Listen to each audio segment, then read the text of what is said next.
it's me. Just wanted to welcome you all to this part of the Qui-Gon Jinn theory video. I know this series has been a lot of information up until now, and you haven't really heard too much about my actual views on the theory and all that stuff. But I am going to be giving a bit more info in this video. I have been putting a lot of effort into the ideas and the theory portion of the video and all that stuff. And I have been putting a lot more effort into editing and filming and all that stuff. Having said that, I do have multiple ways for you to tell me what you think about my videos. First, you're able to use the comment section of my videos. I do leave the comment section open for everybody to comment and tell me what you think. So feel free to let me know down there in the comment section.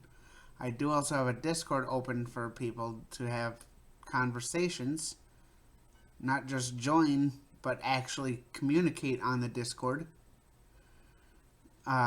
regarding all the videos that I have released, all the videos that I'm going to release, all that stuff.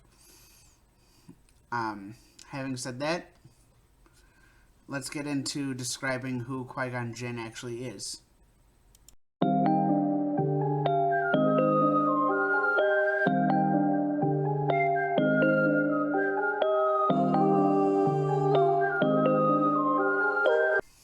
Now, I do know it's been a long time between the videos in the Qui-Gon Jinn theory video series.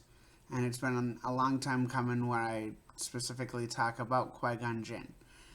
I am actually going to be gathering a lot of information about Qui-Gon Jinn, Jedi Order, and the Sith. All while considering whether I talk about, the Grey Jedi, the Dark Jedi, Inquisitorius, all that stuff. Believe it or not, those were all different groups who were not necessarily Jedi or Sith. There was even a group known as the Sith, who were not the same as the Sith depicted in the movies. So that's what's been really taking a long time. Sorry, gotta drink my G Fuel. Anyway, Qui-Gon Jinn was a Force-sensitive human male. Was a venerable, if maverick, Jedi master who lived during the last years of the Republic era. He was a wise and well-respected member of the Jedi Order and was offered a seat on the Jedi Council, but chose to reject and follow his own path. Adhering to the philosophy centered around the living Force, Jinn strove to follow the will of the Force, even when his actions conflicted with the wishes of the High Council. After encountering Anakin Skywalker, Qui-Gon Jinn brought him to the Jedi Temple on Coruscant. Convinced he had found the Chosen One, his dying wish was for Skywalker to become a Jedi and ultimately restore balance to the Force. Qui-Gon Jinn was born on the core world Coruscant, which was the capital of the Galactic Republic, in around 80 years before the Battle of Yavin, or 80 BBY. Jinn eventually learned the ways of the Force as the Padawan of Jedi Master Dooku, before ultimately attaining the rank of Jedi Knight. He would go on to take an apprentice of his own, Obi-Wan Kenobi, who adhered to the principles of the Jedi Code more than his own master. Although their relationship was sometimes tough, the two Jedi overcame early difficulties during a mission to Pijal, which concluded in Jinn turning down a request to join the Jedi Council to continue teaching his apprentice. When the Trade Federation initiated a blockade of the mid-rim planet of Naboo in 32 BBY, Qui-Gon Jinn and Obi-Wan Kenobi were dispatched to resolve the crisis at the request of Supreme Chancellor Finis Valorum. Influenced by the mysterious Sith Lord Darth Sidious, which I hope to make a at least one video on in the future, the Federation launched a full-scale invasion of Naboo, forcing the Jedi to rescue Queen Padme Amidala after the fall of Theed. During their journey to the galactic capital, the group was forced to land on the Outer Rim planet Tatooine, where Qui-Gon Jinn encountered a young slave named Anakin Skywalker. Using a scientific method to gauge the boy's potential, he learned that Skywalker had more midichlorians in his blood than any Force-sensitive in galactic history, including Grandmaster Yoda. The revelation that he was the result of a miracle birth, a child born of a mother but who had no father, confirmed Jinn's suspicion that Skywalker was the Chosen One, destined to restore balance to the Force. Before departing the desert world with Skywalker, Jinn was confronted by Sidious's Sith apprentice, Darth Maul. Although their duel was brief, it convinced Jinn that the Sith had returned after a millennium of silence. At the temple, Jinn was adamant that Skywalker was the Chosen One, and should therefore be inducted into the Jedi Order. However, having inspected Skywalker for themselves, the Jedi High Council deemed him to be too old, emotional, and dangerously full of fear and anger. Jinn saw their decision as a temporary setback, but the need to resolve the situation on Queen Amidala's homeworld forced him to set aside his plans for Skywalker. During the Battle of Naboo, Jinn and Kenobi confronted Darth Maul together. While they initially managed to fend off the Sith Lord's attacks, Master and Apprentice were eventually separated during the lightsaber duel, resulting in Jinn sustaining a mortal injury. Rushing to his master's aid, Kenobi fought and ultimately defeated the Dathomirian Sith, but could not save Jinn. With his last breath, Jinn made Kenobi promise that he would take Skywalker as his apprentice. Having secured Kenobi's word, Jinn became one with the Force, dying with the certainty that he had found the prophesied Chosen One.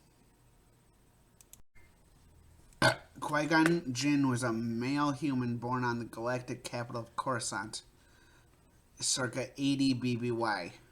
Identified as a Force-sensitive, he was taken for training by the Jedi Order and was assigned to the Heliost clan, where he learned lightsaber combat from Jedi Master Tera Sinube. When Jinn was 12 years old, he was assigned as a Padawan to Jedi Master Dooku, from whom he learned the ways of the Force. He spent the last night in the youngling's creche laughing with his friends, imagining all the adventures he would have as a Padawan, and practicing with his lightsaber in the sparring room until Master Yaddle ordered him to bed. Around 68 BBY, when he presented himself to his new master in Dooku's quarters, Dooku observed that Jinn was frightened. After a moment of silence, and with pressing from Dooku, Jinn confessed that he was a bit frightened. When asked why, after looking into himself through fear, Jinn answered that he was not afraid of Dooku, but of not becoming a Jedi, that he was afraid of failing and not being worthy. Dooku then summarized it as Jinn being afraid of himself, of a future not being the one he wanted. Jinn confirmed it, fearing that Dooku would reject him for his cowardice. Dooku instead said that it was very wise, surprising Jinn. Smiling, Dooku explained that most Padawans would deny their fear, even if they admitted it, they would not have Jinn's self-knowledge. Dooku further praised Jinn for his honesty, insight, and intelligence. To help Jinn understand the Jedi Temple more completely, Dooku then took him throughout most of the temple, including the Padawan Sparring Dojo, a dojo where Jedi Knights trained, and the Great Assembly Room. Jinn also saw the various meditation chambers, which he didn't find as exciting but still interesting. On the other hand, Jinn spent long minutes in the Arboretum, wandering through the trees, ferns, and flowers of 1,000 different worlds. Their last stop was the Jedi Archives, where they examined holocrons of various eras, not to study them, but simply for Jinn to learn his way around. While doing so, an ancient holocron, more ancient and of a different shape than the rest, caught Jinn's eye. When he questioned his master about it, he was shocked by the expression on Dooku's face, almost as if he was considered an enemy. Dooku answered that it was a holocron of Jedi prophecies. Jinn asked if there are Jedi prophets, to which Dooku replied, "Not any longer." He explained to Jinn that the mystics sought undue knowledge of the future, which led them down dangerous paths. The dark side often tempted those drawn too deeply into them. Dooku then finished by saying that is why the Jedi study prophecy no longer, then turned to leave, which meant Jinn had to follow. Jinn then asked Dooku if just wanting to know the future can lead to the dark side. Dooku replied that it takes more than that. This was Qui-Gon's first encounter with the holocron of prophecies, and it would not be the last. After 4 months as a Padawan, the council sent him with his master to Shurupak to participate in a battle on its surface, which was Qui-Gon's very first. While the shuttle they were in approached the planet under heavy fire, a nervous Jinn reassured himself that he was ready for battle, looking to his master as an example to aspire as a fearless Jedi. As they arrived at Primus Base, Qui-Gon had his first meeting with Rael Averross, Dooku's first Padawan and a famous lightsaber duelist. After greeting each other heartily, Dooku introduced Rael to his new Padawan. While Dooku then conferred with the generals, Rael put one hand on the still nervous Jinn's shoulder. Rather than comforting Jinn about the battle, Rael instead commented that Dooku is hard to get to know and offered to help Qui-Gon out.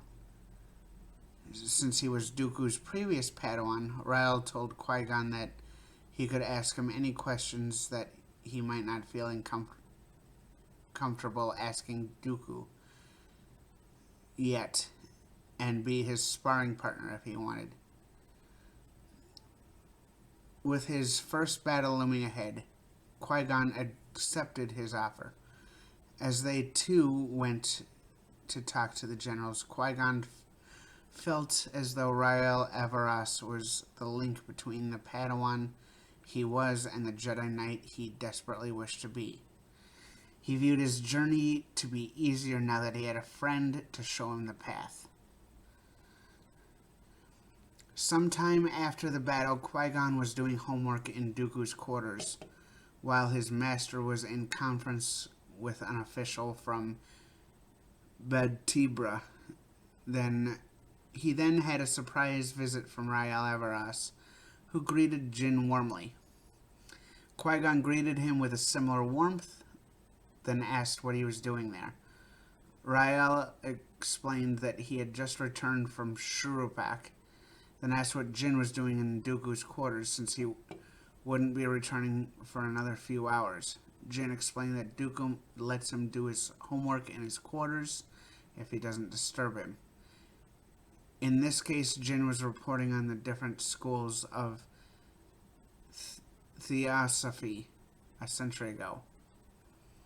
Upon Rael's grimace and questioning if he had angered Dooku somehow, Jinn admitted that he chose the topic despite knowing that it wouldn't be interesting because he thought it would be easy, and it wasn't.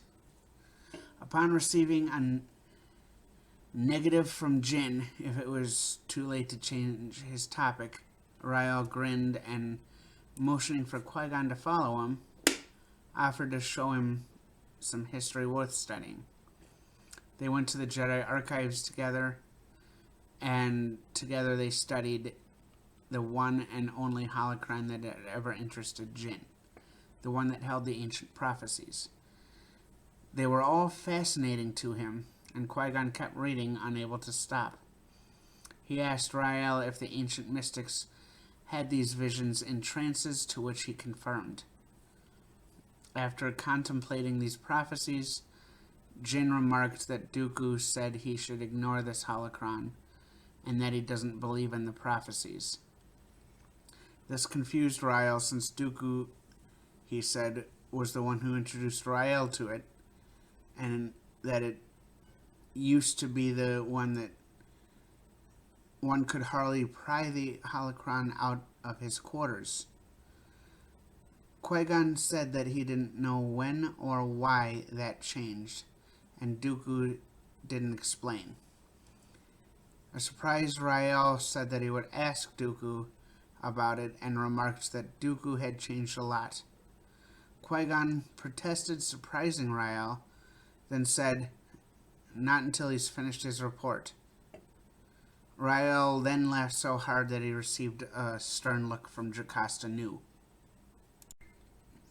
Jinn and his master Dooku became part of a Numidian Prime strike team. They were assembled to track and find the notorious Faline bounty hunter Shenda Mol. They eventually tracked her at her hideout on the planet Numidian Prime. While searching for her hideout, Maul captured Jinn. Before Maul could kill Jinn, Dooku struck her down with force lightning to save his apprentice, causing Jinn a degree of concern. Jinn later confided what Dooku did to Rael Averross, though at the time Averross expressed that he was not all too concerned regarding his former master's conduct. At some point in his life after the mission, Jinn went through the trials on Felucia, and although his commitment was tested, he ultimately stayed loyal to the Jedi Order. At some point during his apprenticeship, Jinn met the Wookiee Brennan and befriended her. They shared many adventures together, with Brennan saving Jinn on 2 occasions. During the second of those adventures, events transpired that resulted in Jinn feeling as though they saved each other. He also came to know the Wookiee Balthus. Becoming the mentor to Obi-Wan Kenobi, Qui-Gon Jinn sought to teach him the best that he could. Jinn became a Jedi Master in his own right, a master who developed an independent attitude towards the Jedi Order. Others saw him as a maverick Jedi, one who would disobey the Jedi Code if he felt it was the right decision. Jinn eventually took on a Padawan named Obi-Wan Kenobi, who believed that Jinn could have been a member of the High Council if he followed the Code. Though, as Kenobi knew, Jinn had rejected an offer to join. On one occasion, Kenobi watched in silence as his master told the Council he disagreed with them. At another point, the master and apprentice sparred, with Jinn complimenting Kenobi's skill. On another occasion, the two visited a plain and overlooked its native creatures, giving Jinn the chance to teach Kenobi about how the Force existed in all life that surrounded them. Jinn was able to sense whenever Kenobi was discontent, which proved useful on some missions, yet also annoyed Kenobi. At one point, Jinn and Kenobi traveled to the planet Lamu to visit a fortress. Jinn had at least some contact with his old master after taking on Kenobi and spoke highly of his Padawan Dooku. However, Dooku left the Jedi Order after the invasion of Sereno, secretly becoming a Sith apprentice to the elusive Sith Lord Darth Sidious sometime later. At some point, Jinn met the Togorian Jedi Jackson, who also looked up to Dooku. Jinn taught Kenobi as best he could, although Kenobi did not always agree with his master's teaching strategies. Despite his Padawan's clear proficiencies in lightsaber techniques, Jinn held Kenobi to practicing only basic methods, which impacted his apprentice's confidence and their relationship.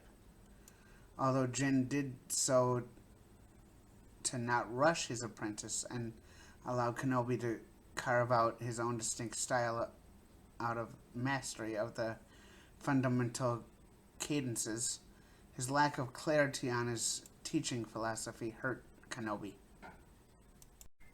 Around 42 BBY, a civil war began to rage on the planet Mandalore, with the world's martial traditionalists fighting against a reformist faction known as the New Mandalorians. The leader of the New Mandalorian movement, Duchess Satine Kryze, became a target for the traditionalists, who hired bounty hunters to eliminate her. However, Qui-Gon Jinn and Obi-Wan Kenobi were sent on an extended mission to Mandalore, where they were assigned to protect Kryze. Qui-Gon Jinn and Obi-Wan Kenobi spent a year on Mandalore with Kryze, remaining on the run from bounty hunters. The three remained unsure of what the future would bring, but they continued their effort to survive, living hand-to-mouth every day. During the mission, Kenobi developed romantic feelings for Kryze. Jinn became aware of the unlikely romance between his apprentice and the noble. Eventually, the Civil War came to an end, with the New Mandalorians coming to power and Kryze becoming the ruler of Mandalore. Although Kenobi would have left the Jedi and stayed behind to be with her, had she asked him to, Kryze never did, so he and Jinn left the planet. Circa 40 BBY, Jinn and his Padawan Kenobi undertook a mission to Teth to thwart Wanbo the Hutt. The two Jedi escaped Teth, but not without complications, including a key miscommunication between master and apprentice. Upon returning to Coruscant, the Jedi High Council extended to Jinn an invitation to join their ranks, as with Master Poli Depatian was stepping down by that month's end. Jinn was shocked to be asked due to his disagreements with the council on various occasions, and while he was initially pleased to hear the offer, he thought of his Padawan, who he would have to pass on to a new master if he were to accept. While it would solve the growing problems between them, Jinn felt guilt at the thought of it and thus told the council that he would meditate on their proposition. Meanwhile, a political dispute erupted on the inner rim planet Pijal. A performance troupe known as the Opposition that began playing political pranks to protest a treaty signing that would end the absolute monarchy on Pijal. Um, would allow the world to join the Republic and give more power to Zerka Corporation. Was thought to be making increasingly violent attacks nearing the treaty's signing. Jinn's old friend Rael Averross requested Jinn and his Padawan's assistance to end the dispute and ensure the signing of the treaty. The council sent Jinn and his Padawan to Pijal to help. However, as the mission began, Kenobi became aware of the offer presented to Jinn regarding the Jedi Council when the two met with Supreme Chancellor Karamas Kaj. Jinn felt great shame at not being the first to tell his Padawan learner. Before they left, Jinn sought out Kenobi and the Padawan's dojo. He attempted to apologize for not being the first to tell him the news and said that he had several reservations that he had to dwell on before committing to the position, but Kenobi made a sarcastic reply. Jinn told his Padawan that he would continue to discuss the matter with Kenobi when he was in a more rational mood, and when Kenobi quipped again, Jinn sadly said that he supposed that the Force always allowed things to turn out for the best. As they traveled to Pijal, the tension between them grew. Jinn and Kenobi both were briefed on the situation, learning that Averross served the Crown Princess Fanry, who is only 14 years old, as an advisor, and that he needed to protect her from the opposition as she waited to take Pijal's throne. Jinn and Averross became reacquainted quickly, although Jinn was skeptical of several of Averross's choices during the service, as Averross also loosely interpreted the Jedi Code. As he and Kenobi began to do more investigating on Pijal's moons, they encountered two jewel thieves, Pax Marifer and Rahara Wick. Although Marifer was very abrasive towards Jinn, Wick was more cooperative. On board their ship, the Marix, Jinn recruited the two of them to help find the terrorists that posed a threat to the treaty. Shortly after returning, Jinn received a vision of the event, which turned into a bloody battle. He brought it to Averross's attention, but the older Jedi did not share his level of concern. As their investigation continued, Jinn eventually met with the opposition's leader, Helen Azuka, and learned that her group was being framed. Although they had peacefully made demonstrations against the treaty, the violent terroristic acts that had alerted the Republic were not caused by Azuka's people.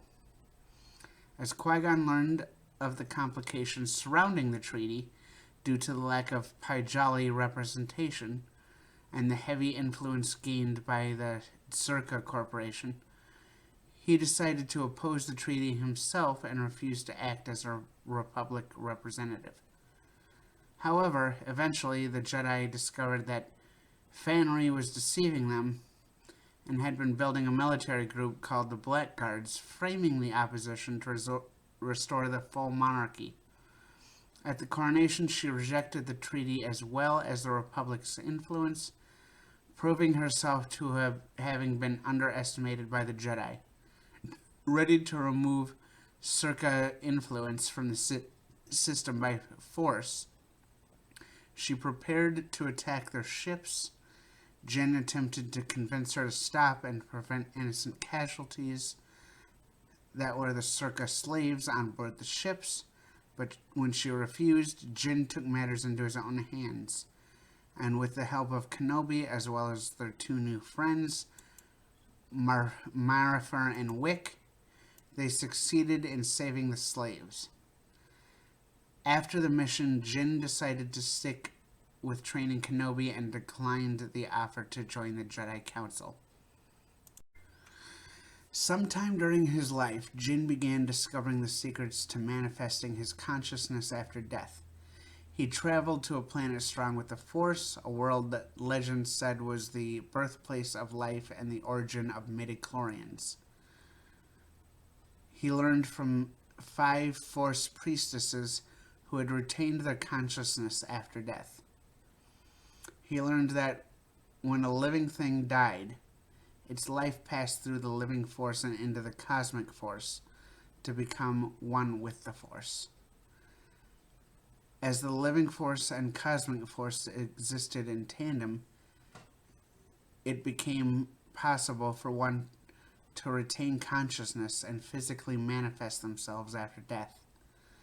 Jinn was considered worthy of the knowledge of eternal life, and secretly began his training to unlock its mysteries fully.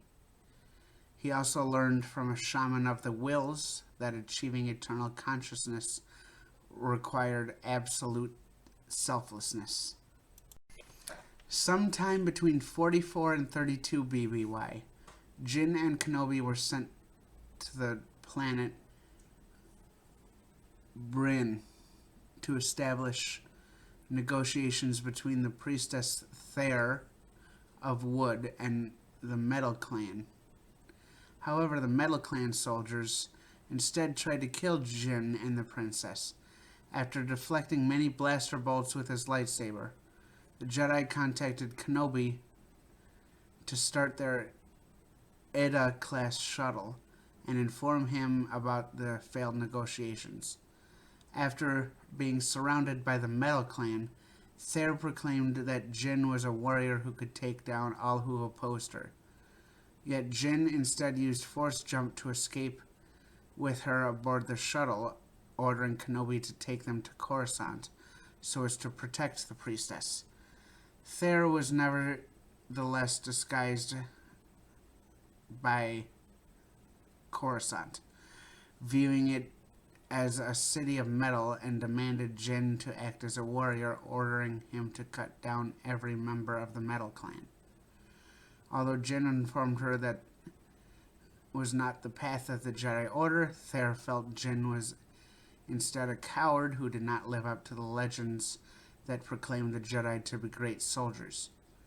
Being called a warrior caused great distress for Jinn. Afterward, he returned to the Jedi Temple, where he did not report to the Jedi High Council, seeing as Kenobi had filed his own report. Nevertheless, sensing great turmoil in Jinn that had been present for some time, Yoda located the Jedi Master on one of the temple's balconies under the pretense of asking him to report to the council. Jinn quickly saw through Yoda's claim, leading to a discussion about how the Jedi should act between two masters. Even though Yoda and him had different opinions, they both agreed that Jinn should seek answers. Needing a world full of life to find deep communion with the Force, Jinn, traveling off Coruscant in his Delta 7 Jedi Interceptor with his astromech droid, trusted the Force to guide him to answers, resulting in him coming out of hyperspace above a charted but unnamed world. After leaving his ship and admiring the planet's beauty, Jinn quickly felt the presence of the dark side on the world, coming to see that a spreading darkness was starting to corrupt the planet. Unsure whether the Force sought for him to stop it or to learn from it, Jinn continued finding a temple and sitting upon a throne inside, pondering whether he would find light in the dark monument. Jinn entered a frightening Force vision. In a Force vision, Qui-Gon Jinn learned that unchecked violence would only lead to the dark side. In his vision,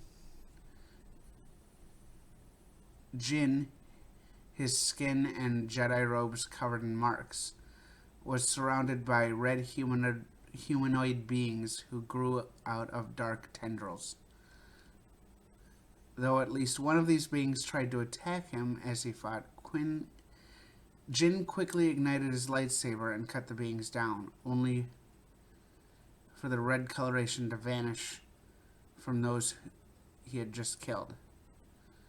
Jinn saw he had murdered Jedi, and the same darkness that he had seen on their bodies began to consume him.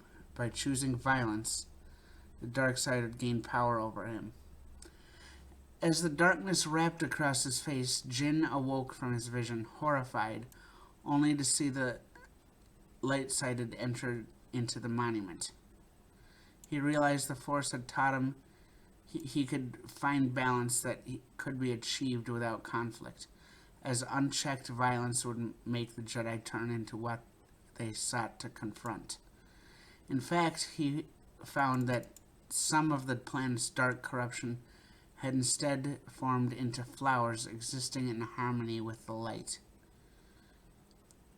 Leaving the planet, albeit with new questions about the nature of the Force, and returning to Coruscant, Jinn found Thaer in one of the city world's parks, where she offered to help her find off-world allies with whom to fight against the Metal Clan. He argued she needed to find balance with those potential allies, so she agreed to this offer.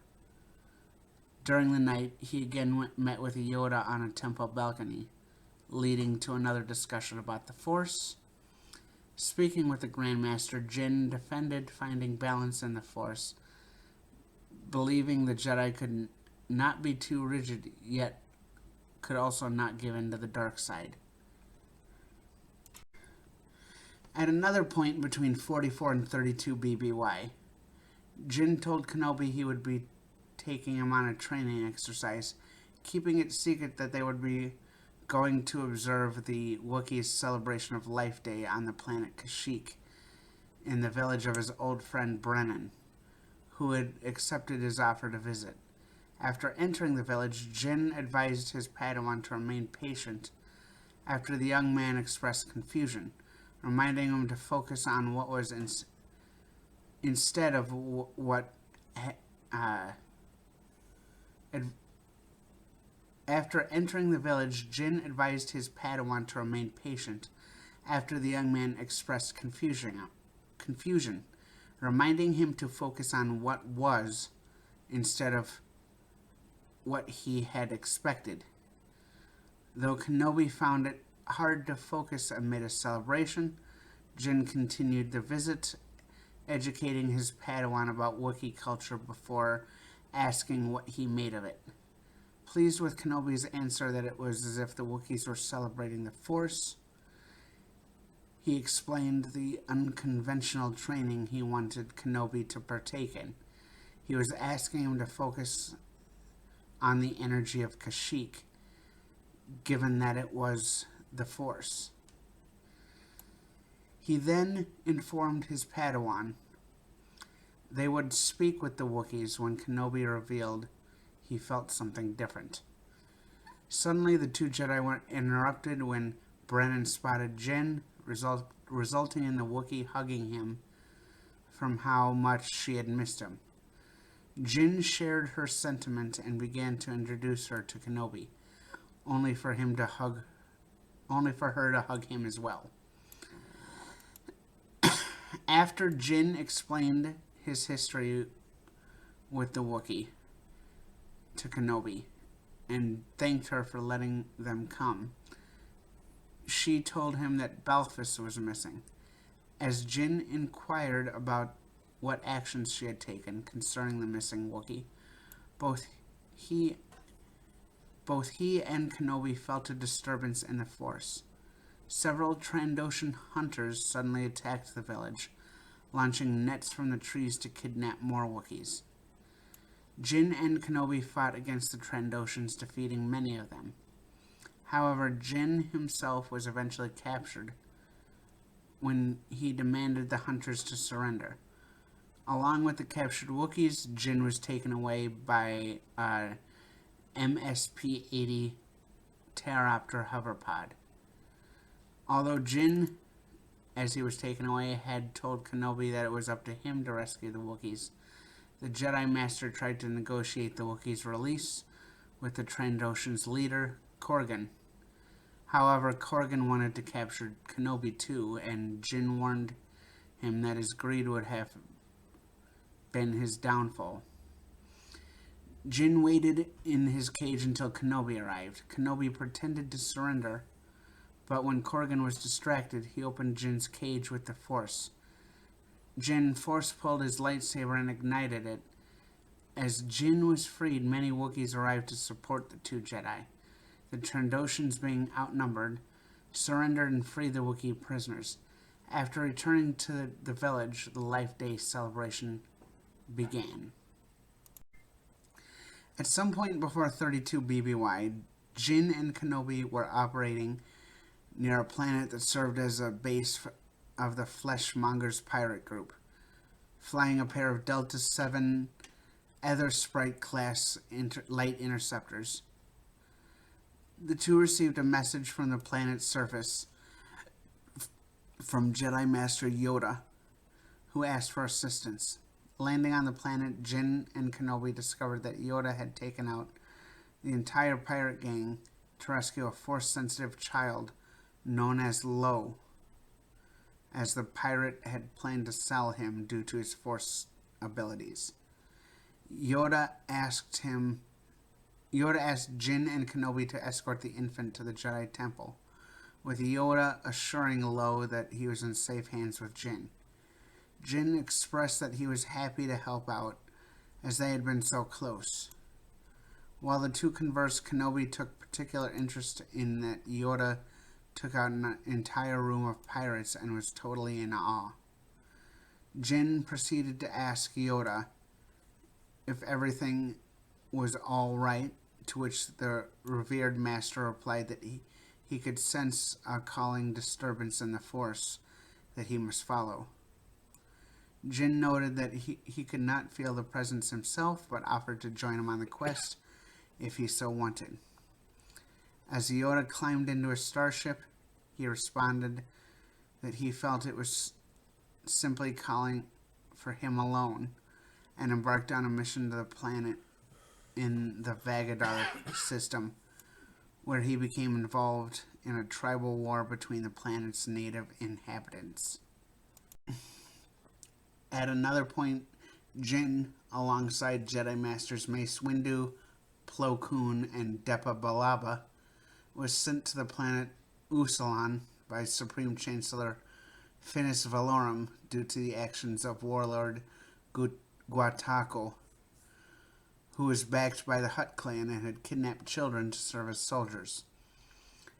Being a planet that had around 80,000 kilometers worth of tunnels, the Jedi would be unable to find the base of Guatako's army, so they made a plan that Windu would be purposely captured, allowing him to send a signal in the Force to lead his fellow Jedi to Guatako.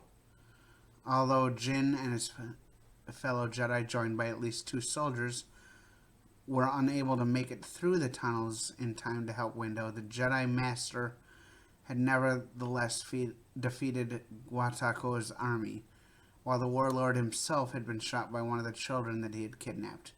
Thus, Guatako's revolution was thwarted, the children could be returned to their homes, and the remaining members of the terrorist army were captured.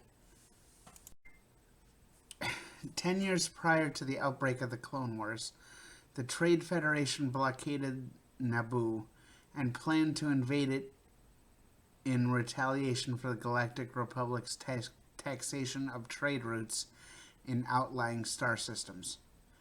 Unknown to the Republic, Darth Sidious, secretly Naboo's Senator Palpatine, controlled the Federation and engineered the conflict so he could be elected Supreme Chancellor.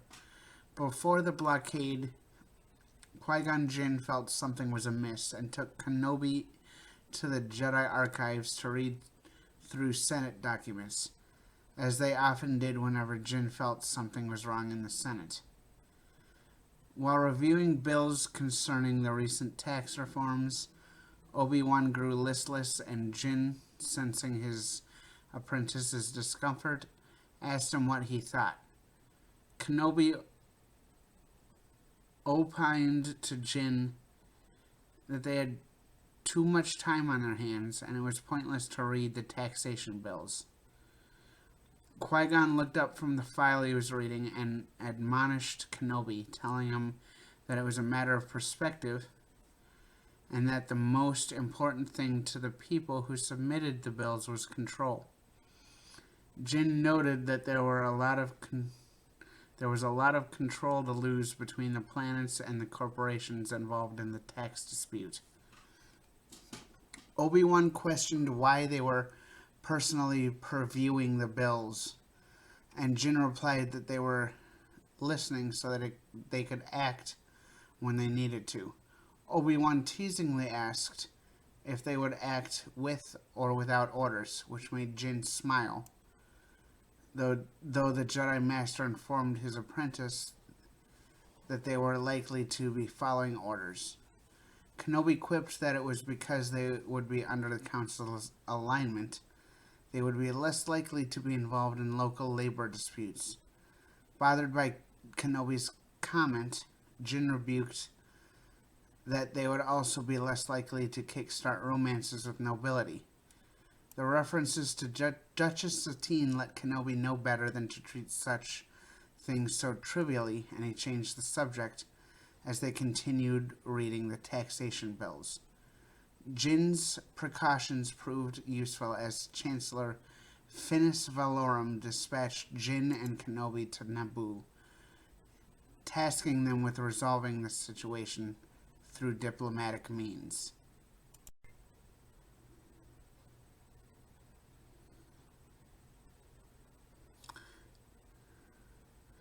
Upon arriving at the Trade Federation command ship Sak-Ak, Jinn and Kenobi were escorted into a conference room where they were told that Viceroy Newt Gunray would greet them. As the Jedi were waiting, the Federation leaders contacted Darth Sidious, informing him that the Chancellor's ambassadors were Jedi Knights. Sidious ordered their execution, while Jinn could sense the fear that the Neimoidians felt, letting Jinn know that this wasn't a common trade dispute. These suspicions were confirmed when the Federation flooded the conference room with poison gas to kill the Jedi. But the two were able to hold their breath long enough for the Federation to open the doors and inadvertently gave the Jedi a chance to escape. They fought off the battle droids waiting outside the door and fled through the corridors, where they made their way into the ventilation system. Moving through the ventilation shafts, the Jedi made their way into the hangar, where they saw the Federation army preparing to mount an invasion of the planet. After Kenobi quipped that Jinn had predicted that the negotiations would be short, the Jedi stowed away aboard separate ships, which made their way to the planet's surface and planned to warn the Naboo that the invasion was coming.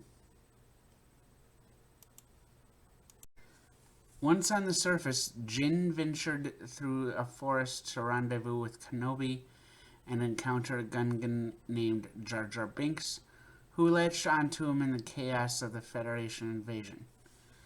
This encounter nearly got them killed as they fell to the ground just in time to avoid being run over by a Federation troop carrier.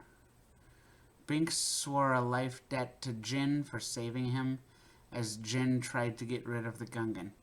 He finally rendezvoused with Kenobi and planned to find shelter, which Binks offered to give them in the Gungan city beneath the ocean. The Gungan momentarily changed his mind, revealing that he had been exiled and would be punished for returning. However, Jinn and Kenobi convinced him to take them there to avoid the approaching Federation forces. Binks led the two Jedi into the Gungan city, where they were immediately apprehended and brought before the Gungan leaders. Jinn attempted to persuade the Gungan leader, Boss Nass, that the Federation posed a threat to them just as much as they threatened the Naboo. But Gungan prejudices against the Naboo were too strong for the boss to care about what happened on the surface. The Jedi Master used the Force to telepathically persuade Nass to give them a bongo aquatic transport that the Jedi could use to reach Theed, the capital of Naboo. Nass was also persuaded to allow Binks to travel with them, as Jinn, claiming the life debt custom, believed that Gungan could be a guide to make it through the planet core and to the capital. After traveling through the core and evading multiple large sea creatures, they arrived in Theed and rescued Queen Padme Amidala, who was taken into Federation custody. Together, along with a number of the Queen's guards and handmaidens, they made their way to a hangar to take the Queen's starship off of Naboo. They were able to board the ship after fighting through many battle droids and took the vessel into orbit, where they encountered the Federation blockade. They managed to escape, but the ship was damaged and needed to be set down for repairs. Jinn suggested that they land on Tatooine, a desert planet where the Hutts ruled, and the Federation had no presence. Although the Queen's lead guard, Panaka, objected because of the danger posed by the Hutts, the decision was made to seek refuge on Tatooine. Landing on Tatooine, the crew determined they needed a new hyperdrive generator to make it to their final destination, Coruscant, the Republic's capital. Jinn decided to venture out into the local settlement to find a store that would sell a generator. He brought Amidala, masquerading as a royal handmaiden, and Binks along with him. While they were in town, everyone on the royal starship was left waiting for Jinn's return, leaving them to worry or read to pass the time. Jinn, Amidala, and Binks arrived at a shop owned by a Toydarian junk dealer, Watto, who had the parts they needed, but would not accept Republic credits for the payment. Jinn attempted to persuade him that credits would be acceptable telepathically, but the Toydarian was immune to Jedi mind tricks. Jinn left empty-handed, but not before meeting Anakin Skywalker, a young boy who was a slave of Watto's. Skywalker followed Jinn and the others, where he warned them that a sandstorm was coming and that they needed to find shelter. The boy knew the group would not make it back to their ship in time and brought them back to his home, where he introduced them to his mother, Shmi, who was also one of Watto's slaves. They all shared dinner, where Skywalker deduced that Jinn was a Jedi, having seen his lightsaber. Jinn revealed that he and the others were on a critical mission for the Republic and stranded on Tatooine until they could repair their ship. Knowing that it could help them escape, Skywalker volunteered to help by racing in the Boonta Eve Classic pod race and give them the profits to repair their ship if he won. Jinn accepted the offer through Amidala.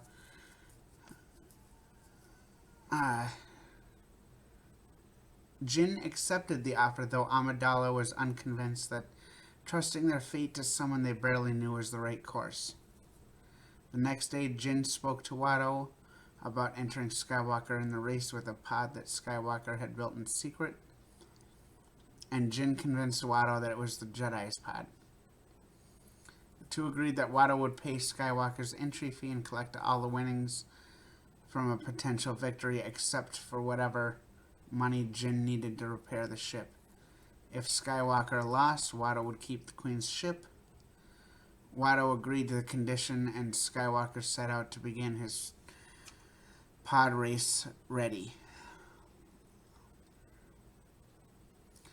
In watching Skywalker work on his pod, Jinn told Shmi he could sense a Jedi's potential in the boy.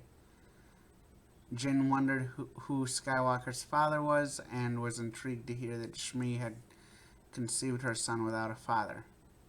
Later that night, Jinn tested the boy's midi-chlorian count and sent the sample to Kenobi on the Queen's ship, who told his master that Skywalker's midi-chlorian count was over 20,000, higher than any known Jedi. Through the supposed virgin birth and midi-chlorian count, Jinn came to believe that Skywalker was the chosen one of Jedi prophecy, a being who could bring balance to the Force and stop the Sith. With the belief that Skywalker was the chosen one, Jinn knew that he should bring Skywalker to the Jedi Temple on Coruscant to be trained as a Jedi. Jinn approached Watto with a new wager. If the boy were to win, Watto would free Skywalker and his mother. Watto scoffed at the idea of freeing two slaves, but he did agree to release one if Skywalker won. However, he left it up to a chance and threw a small multicolored cube. If it landed on blue, Anakin would be the slave in question. Jinn used the Force to help it land on blue, and Watto agreed to free Skywalker if he won the race. But according to Watto, the Dug racer Sebulba was sure to win. The race began later that day. Skywalker emerged victoriously. Watto, who lost everything, betting on Sebulba, freed the boy as per their agreement. Jinn took what profits he needed to repair the ship, gave the rest to Skywalker and his mother, and told them that Skywalker had been freed and could go with him to Coruscant to become a Jedi. Skywalker was unsure about leaving his mother, but he always had dreamed of becoming a Jedi and decided to go. After Skywalker shared a tearful goodbye with his mother, Jinn and the boy set off for the Queen's ship to make their way to Coruscant. Just before arriving at the ship, Darth Maul, a Sith Lord and Darth Sidious's apprentice, attacked Jinn.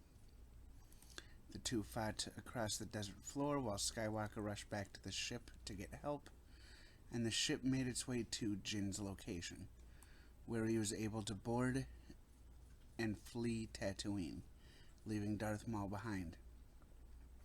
Once on board, he introduced Skywalker to Kenobi. With its hyperdrive repaired, the ship finally arrived on Coruscant, where Chancellor Valorum and Senator Palpatine greeted the crew. After arriving, Jinn went before the Jedi Council and told the Masters that he believed Darth Maul was a Sith Lord. The Council was dubious of the claim, as the Order thought they destroyed the Sith a millennium earlier, but they committed themselves to learning Darth Maul's identity. Jinn also revealed that he discovered Skywalker on Tatooine, believed him to be the chosen one, asking that the boy be trained as a Jedi. At Jinn's request, the Council agreed to test Skywalker to determine if he was eligible for training. Kenobi was skeptical that Skywalker would pass the test given his age, as Jedi began their training at infancy, and worried that Jinn would defy whatever decision the Council made. Despite his Padawan's concerns, Jinn was determined to see Skywalker become a Jedi Knight. The Council tested Skywalker and agreed with Jinn that he was mighty with the Force, but declined to accept him for training. They believed that he was too old to begin the training. and dangerously full of fear and anger despite his power. Nonetheless, Jinn insisted that Skywalker receive training, saying that he would take the boy as his Padawan learner. Meanwhile, Kenobi could take his Jedi trials and become a Jedi Knight, as the Jedi Council forbade a Jedi from having two Padawans. The Council delayed the discussion for another time and ordered that Jinn and Kenobi return to Naboo, as Queen Amidala was preparing to return to deal with the invasion without the Senate's help. Qui-Gon Jinn took Skywalker with him and began giving him some initial lessons about the Force. Upon arrival on Naboo, the Jedi traveled with Amidala to find the Gungans hiding in a sacred area of the forests. There, the Naboo and the Gungans allied to fight the Federation. The Queen's handmaiden Padme revealed herself to be the true Amidala, having masqueraded as a servant, while one of her handmaidens, Sabe, portrayed the Queen as a safety precaution. Jinn, for his part, had not been fooled by the Queen's disguise since their first meeting, but had gone along with the charade for reasons of his own, which she appreciated as it helped safeguard her life. Together with the Jedi and the Gungans, Amidala put together a plan of attack where the Gungans would fight the Federation army away from Theed as a diversion, following Amidala, her forces, and the Jedi to infiltrate the city with little opposition. Jinn made it clear, however, that while he would protect the Queen, he could not fight a war for her. As the Gungan army led the bulk of the Federation forces away from the city, Jinn snuck into Theed with the others and fought their way to the palace. Once in the hangar, they were again confronted by Darth Maul, who the two Jedi prepared to fight as the Naboo fought their way to the throne room to capture Viceroy Gunray.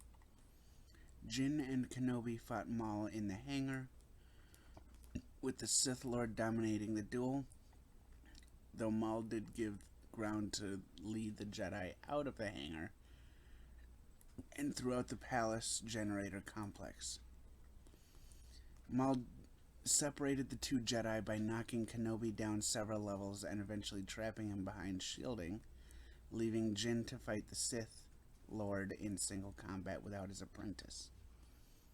As they made their way through the area, the two combatants were evenly matched. However, Maul eventually countered Jinn with a physical strike from his lightsaber hilt and seized the opportunity since Jinn was off balance, fatally stabbing the Jedi through the torso as Kenobi watched in horror from behind the shielding. When Kenobi finally reached Maul, he and the Sith Lord engaged in a furious battle with Kenobi grieving for his master and friend. Maul was able to disarm and knock Kenobi partly down a reactor shaft and kick his lightsaber into it.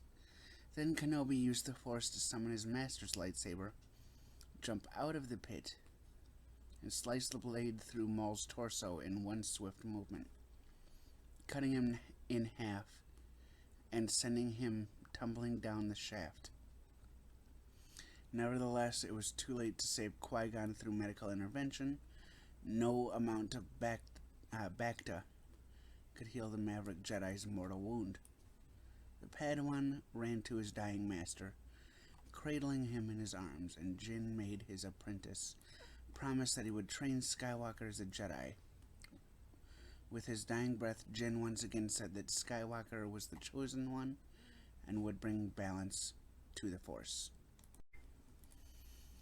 In the aftermath of the battle, in which the Naboo successfully captured Viceroy Gunray, ending the Federation occupation, Kenobi was granted the Jedi Knight rank and insisted on taking Skywalker as his apprentice.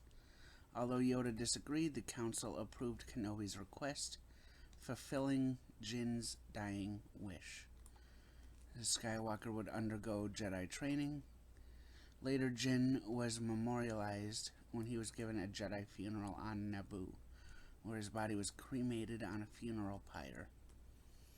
Many delegates, including Queen Amidala, the Jedi Council, and Chancellor Palpatine, attended the funeral. At the funeral, Kenobi told Skywalker that the Council would allow him to be trained and that Kenobi would be his master. Together, the two mourned the death of their fallen friend, as Kenobi vowed that Skywalker would become a Jedi. Amongst the Jedi, Jinn was remembered as a great member of the Order despite his past of disagreeing with the Council. Even though he had always wanted Jinn available as guidance for when he eventually trained a Padawan, and he had wanted time between his apprenticeship and eventual mentorship to decide what kind of Jedi he should be without Jinn by his side, Kenobi upheld his vow to his master dutifully over the years. At one point, when Skywalker was considering leaving the Jedi Order at the age of 12, Kenobi was intent on following suit. However, he was still going to complete the boy's training even outside of the Order. Skywalker, however, chose to remain a Jedi in the aftermath of a mission to leave the planet Carnelian 4. Even though Kenobi could become easily annoyed by Skywalker, leaving him to question if he had ever annoyed Jinn in similar ways.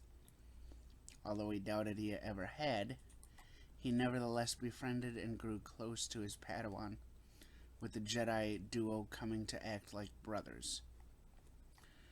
Although Skywalker remained thankful of Kenobi's teachings, he at times pondered how his life as a Jedi would have changed if Jinn had survived. Even though he knew the Jedi Order disapproved of attachments, he thought these questions were alright because he believed nothing, not even interpersonal relationships, could ever be fully untethered. As Kenobi later recognized, Skywalker developed a habit of growing very connected to and not wanting to lose anyone he was close with after leaving his mother. Desperate for new connections, he had found one with Jinn, only for the Jedi Master to be taken away from him shortly after they met. Dooku, still a Sith in secret, eventually learned of Jinn's death at the hands of Maul. Later, on the planet Sullust, Dooku unexpectedly reunited the Jedi Knight Jack-Zin, who noted he had met Jinn before being interrupted by a representative of the Sorosub Corporation. Later, Dooku, appearing as if he could be a compassionate ally, discussed Jinn with the Jedi Knight.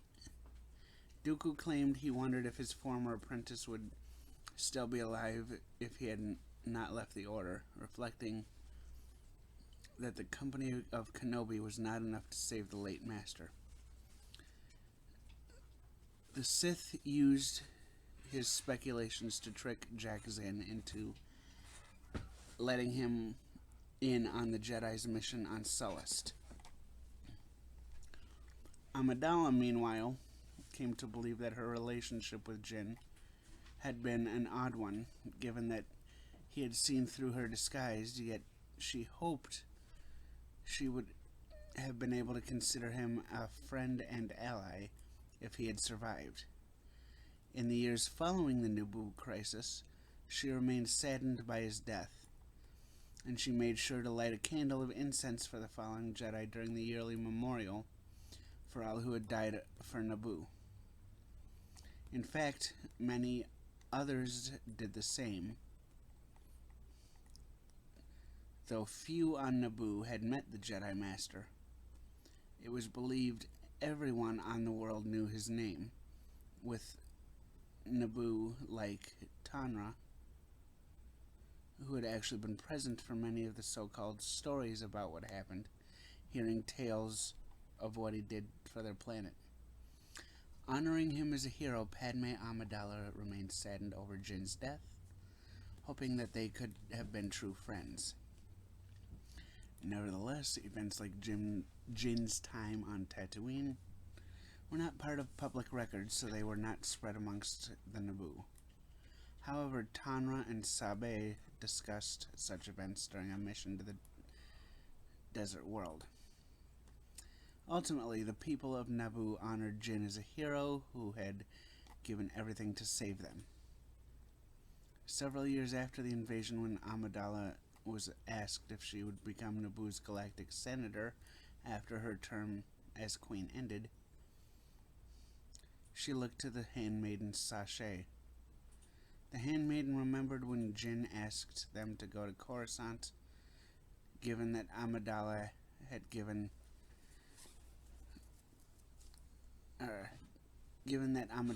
to give similar wordless signals to her allies. Having met Jedi, Amidala was unique amongst her colleagues in the Senate, but she nevertheless found the manners of the Jedi Order unsettling. She considered that her reaction to their ways may have ended up different if Jinn had survived. While speaking with Senator Bail Organa, she told him about Jinn, feeling a great sadness wash over herself while she explained his fate. Organa responded that he was sorry for her loss, further stating that he realized Jinn's death was an example of the dangerous life that followed her. For a mission to the planet Bromlarsh, Amidala and several other senators partnered with Jedi Master Depa Billaba, whom the former queen recognized due to her being present at Jinn's funeral.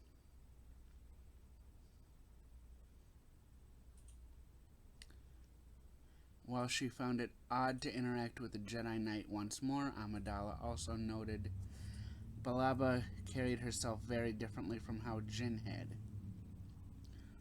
While she understood all Jedi in their order would be different, she could not let go of the strange feeling it gave her, as if Billaba looked through her while Jinn had taken the time to look at her. Soon afterward, Amidala met the liaison Ninui. Given that it was the first time the liaison was meeting a Jedi, Amidala noted how she had met Kenobi and Jinn, explaining that the Jedi were people like them, albeit people whose teachings could be confusing to non-Force sensitives, and Ninui noted that she wished to hear the complete story of how she met them. Though his training had been incomplete, Jinn utilized what he learned from the Force priestesses to become one with the Force and retain his identity after death. However, he hadn't fully learned the mystery, so he could not physically manifest himself, only speak as a disembodied voice. When Anakin Skywalker prepared to murder Tusken Raiders, Jinn tried to stop him, but the young Chosen One ignored the Jedi Master's voice. One time that Jinn communicated through the Force was approximately 10 years after the events on Naboo. Skywalker had returned to Tatooine to find his mother, about whom he had been having recurring nightmares, and discovered that she had been kidnapped by Tusken Raiders. He found her in a Tusken camp, but she died only moments later. In his anger, Skywalker slaughtered all the Tuskens in the camp. Feeling great pain and distress, Jinn called out to Skywalker through the Force, which Yoda could hear but not comprehend through his own meditations. However, Jinn's pleas were for naught, as Skywalker didn't heed his words in his uncontrolled rage.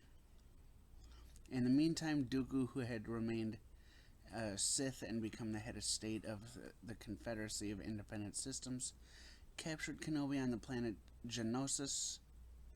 While interrogating Kenobi, Dooku, who is also secretly a Sith Lord, expresses belief that Jinn would have joined his cause if he had been alive at that time.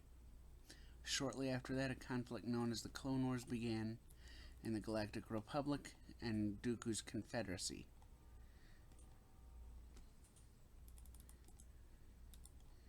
During that conflict, Skywalker was promoted to the rank of Jedi Knight and was assigned a Padawan of his own, the Togruta Ahsoka Tano, to whom he recited Jinn's teachings on at least one occasion. Additionally, Jinn's teachings were indirectly passed down to Tano during her apprenticeship as she was learning from Skywalker, who had learned from Kenobi, who had learned from Jinn.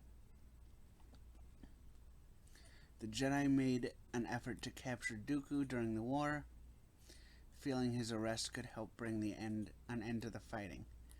During one attempt to capture him in 21 BBY, Skywalker and Kenobi boarded the Count's munificent class star frigate. Yet the Sith Lord managed to escape through a secret hatch. Skywalker pursued, making Dooku shoot Force lightning at the Jedi Knight. According to what Dooku said in a recording, he intended to send Darth Sidious. He knew such an attack would not defeat Skywalker, believing that because his Padawan Jinn had trained Kenobi, who had trained Skywalker, his personal power had partly been passed down to his foe. He only intended to block the Jedi's sight to be able to enable his escape. Later in the same recording, Dooku recalling how he, Skywalker, and Kenobi had been captured by the Onaka gang of pirates, again mentioned Jinn, feeling that Skywalker was a fool who did not compare to the apprentices he had trained. Ultimately, Dooku did not send the message to Sidious. Qui-Gon Jinn was portrayed by Liam Neeson in the 1999 prequel trilogy film, Star Wars: The Phantom Menace. The actor reprised his role in 3 episodes of Star Wars: The Clone Wars, Overlords, Ghosts of Mortis, and Voices. Audio from his appearance in the Phantom Menace could briefly be heard in Star Wars: Attack of the Clones.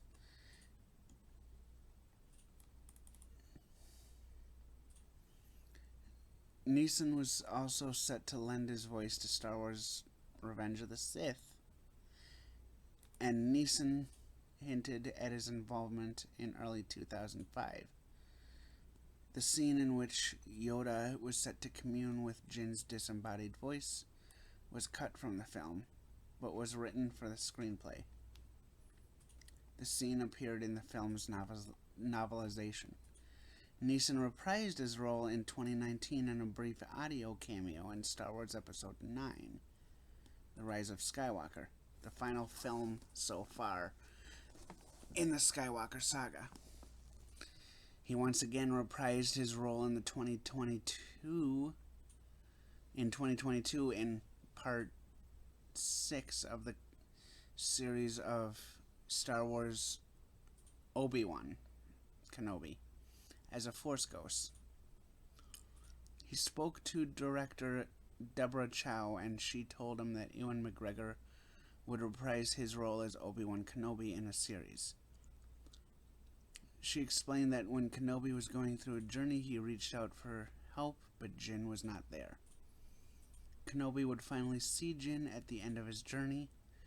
Neeson then said he was definitely on board with the series. Neeson returned to the role once more, lending his voice to the animated Star Wars Tales of the Jedi, while Michael Richardson did the voice of a young Jinn in the same series. Compared to the final screenplay, the early drafts of The Phantom Menace did not have Qui-Gon Jinn joining Obi-Wan Kenobi until much later in the film, leaving Kenobi as the sole Jedi participant through many of the film's early events, such as the failed negotiations aboard the Trade Federation flagship. Additionally, the final screenplay described Qui-Gon Jinn as being in his 60s, far older than Liam Neeson was at the time. Now, I do hope you enjoy this series so far, though I do have a few things that I want to say. First, if you keep coming back to my YouTube channel, or if you enjoy this video and enjoy seeing the videos in this series, I want you to feel free to subscribe and hit that bell notification. Doing that really helps me out, and it helps push my videos out to more of you. Also, before I get into the final parts of this series, which is hopefully coming up pretty soon here, I want to ask you what your opinions are on whether or not you think Qui-Gon Jinn may or may not be what he's portrayed as in the movies. Second, I want you to feel free to join the Discord. I know I've been saying that in a lot of my videos, but I do make an attempt to have a pretty welcoming community, although I do still have a lot to learn about that. That being said, I do try and spend a lot of time on my Discord, which is linked down below. If you want to see more of these videos, or if you want to see more of what else I do on YouTube, I do also have all of my notifications being pushed on Discord as well. That acts as an extra buffer just in case YouTube does decide to mess up and decides to not push notifications to all of you. As I said before, I'm attempting to build a community over on Discord, so feel free to join and talk about almost anything over there.